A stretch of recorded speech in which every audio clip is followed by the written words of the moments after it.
Hi, hello, vanakkam, and welcome back to another episode on your and our favorite Little Slaw YouTube channel. So today in this video, we're going to see about the performance tuning of an Azure container instance. So this is going to actually open you a very big window because nowadays we all know all the applications, most of the applications are hosted on cloud, and when it comes to cloud, Azure, AWS, and GCP plays a major role, and one of it is Azure. So in the screen, you are seeing the Azure Container Instance screen. And let me give you a quick introduction about Azure Container Instance, and then we'll go to the video. So to start with, an Azure Container Instance is a serverless container that is offering from Microsoft Azure that lets you run the container without having to manage any virtual machines or any orchestrators like Kubernetes. So you can actually use it as a serverless container. So some of the key characteristics of it is you don't need any infrastructure management. So just it's your container image and your resource requirement, and you can fast your startup and shutdown. So you have on-demand scaling, and the billing is like pay only for what you use, and it supports both Linux and Windows containers. In our example, we're going to see using a Linux container, and by default we have a good level of security since it's isolated by design. So we have a very good level of security. So why we have to use Azure Container Instance? So in many cases you will be asked to like do a performance tuning for Azure Container Instance. So first you must know why should we use an Azure Container Instance. So the common use cases are, if in case you must have come across the word called batch processing, right? So for batch processing jobs, like for example image processing and for file conversion, so those related batch processing jobs can be done through Azure Container Instance, and you can do scheduled or even event driven workloads, and temporary compute workloads like test environments can be handled using Azure Container Instances, and microservices and API hosting for lightweight traffic also can be handled through Azure Container Instances. And when it comes to architecture overview, so these container images that you see are seeing here, they can be stored in the Azure Container Registry, or even we can store in Docker Hub. But in our case, we are using it in the container instance. And when it comes to resource definition, we do have a CPU, we do have a memory, and then we do have a. So if I can just show you the containers and sorry, the containers, and here you can see the properties where you can see this particular in container instance has one CPU core and 1 gig of memory. So the same way we can actually uh, scale up or scale out the container instance, and we can choose between private, public, or VNet, the virtual network injected deployments. And when it comes to monitoring, this can be integrated. The container instances can be integrated with um, log analytics and Azure monitoring. So in case if you want to look at your monitoring, you can use log analytics like you see here, or you can use Azure Monitor. So now in this case, so what we're going to do is I have a container instance here, and this container instance, as I told you, as I have already showed you, it has one CPU core and it has got 1 gig of memory. You can see here. So what I'm going to do is I'm going to connect to this machine. In this machine, I'm going to run a command. So this command will actually um, will create a infinite loop where our objective is to keep on giving load to this system. So when I run this, and if I go to my metrics part under the monitoring, so you can see, so this is actually a container instance, and under this container instance you have got this metrics. Under this metrics, if I click on the CPU usage, here you can see, let me just change this to last 30 minutes.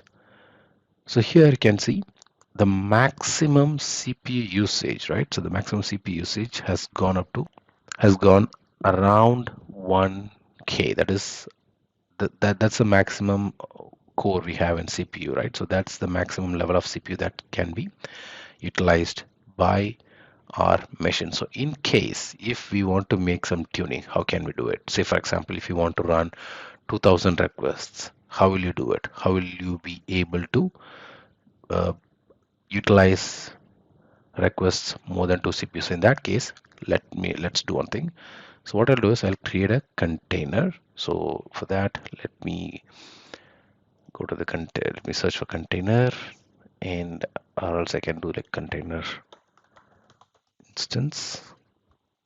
Click on container instances, and let me create another. Okay, let me just go back here, go to home, create a resource, container instances. Under the container instances, if you can see here, I'm going to create another container instance.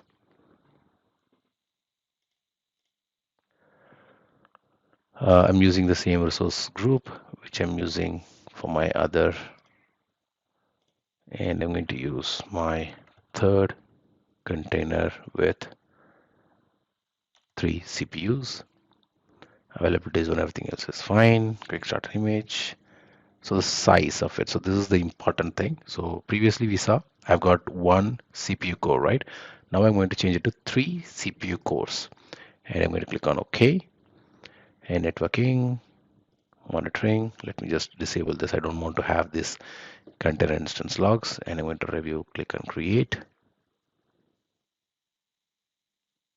Create again. And let's wait for a few seconds for this deployment to get completed, and then we will join back. So now we have got the resource. Let me go to the resource. Same way, I'm going to the container, click on the properties, and under the properties here you can see I've got 3 CPU cores. And let me go to connect. Before that, let me go to the metrics, the monitoring part, and the last 30 minutes. If you see, there is no CPU. Okay, let me just set the metric. Okay, there is nothing for now. That should be fine.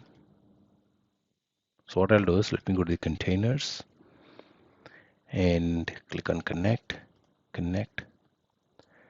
right click, paste. So it's the same command, right? And enter. Let me give a few more requests. And if I come to the metrics now, choose the CPU usage and change this to like 30 minutes. Okay, so for now I haven't got any requests. So let me go back to the containers, click back to connect, and let's quickly run some requests. So this again, I told you, this will create a load to the system. That like this will allow to run loop, infinite loop in the system, so that we can get some at least few load, right? So to measure our load. And again, if you see here, we have got like very less numbers, which means like there are like too many CPUs in the system. So if we go to the metrics, CPU usage, still we are yet to get some values in here. Okay, meanwhile, let me go with the other one. So previously I have created another container with 2 CPUs. So if I go to the metrics here and let me choose last 30 minutes, CPU usage. Yeah, so if you see here, the same command, I haven't made any changes to the command. So just click on connect.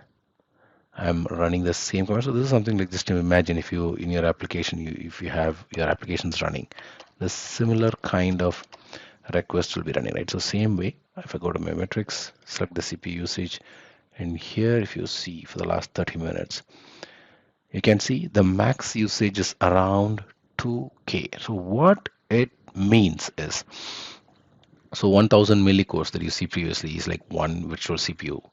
So if a container shows like 2000 K to 2K, which means like we have around 2 CPUs. So what happens is, with one CPU, we can max out like 1000 CPU usage, and with 2 CPU in this scenario, let's see if anything has come here. Okay, not yet. With is there any mistakes apart from that? Okay, no, fine, no worries. So yeah, in this case, again, in this case, I have allocated 2 CPUs to the container instance, and we theoretically have a max usage of like around 2000 M, like 2000 2K hits or 2K CPU usage on average. So which means a container can consume up to 2K requests, like 2K, 2 cores. Previously, when we have tested this, the same amount of requests, the same amount of infinite loop, but what happened is it was actually processing only the request up to one core, right? But here in this case, when I'm sending requests, the same request, I haven't made any change, right? Other than giving multiple requests, I haven't changed anything. Even if I was giving multiple requests in the one core machine, it will process only up to one core. So what happens is a container with one CPU will be throttled at 1000 M. But if it try like 1000 M, and if it tries to use more, the extra work will be queued or they'll be throttled. On the other hand, here in this case again, the container, the 2 CPU, which has like around 2 times the compute headroom. So multi-threaded workloads, or you can even see like parallel processing jobs can finish later. So what happens is, uh, in terms of container resource limitations, like when we set one CPU, we are not just reserving, it's also the hard limit, because there is no reservation, it's a hard limit, like just one CPU. So our application never went above that 1000 M request, right? If it tries, you will see high CPU throttling and performance degradation. But on the other hand, so unlike Kubernetes with soft requests and hard limits, this Azure Container Instance only allows what we allocate. But on the other hand, if our app frequently maxes out at 1000 M or like 3000 M, we are hitting the CPU ceiling. So in that case, we need more CPU for better performance, or we need to optimize the code. So this in case, as I told you, what happened is we have a CPU usage of like one CPU and we are maxing out. So we scaled up to two CPU in this case, and we were able to um, send all the requests, right? So we haven't underutilized or we haven't overutilized, because we need two CPU because we were sending more requests. But on the other hand, where we were running like one request, the request gets queued, right? So this is how the way where we can or the amount of CPU cores, the amount of resources that we allocate will help us to improve the performance, will help us to process the request on time. In turn, it will increase the response time. So this is a very simple example of how to you do a performance tuning using container instances, where we have allocated the CPU, and you have already you must have already understood like how did we do that, right? We have the containers, and you can even give these recommendations to the team.